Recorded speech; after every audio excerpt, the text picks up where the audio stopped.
Hi guys, in this video I will show you how to cancel send friend requests on Facebook. With Facebook there is really no limit as the number of friend requests you can send. You can really send many friend requests to a lot of persons out there in order to build your network base.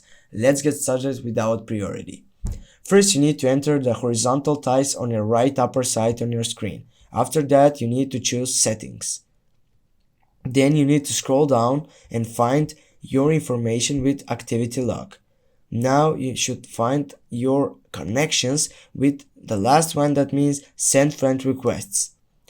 After you found the person that you mentioned, you need to get back home and you need on the search box to fill the name of your person that you need to cancel the send request. For example, this person, and on the left side I have requested.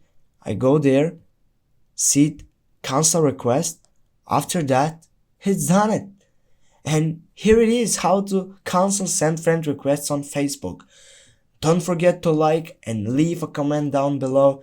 Have a nice day. See you soon guys.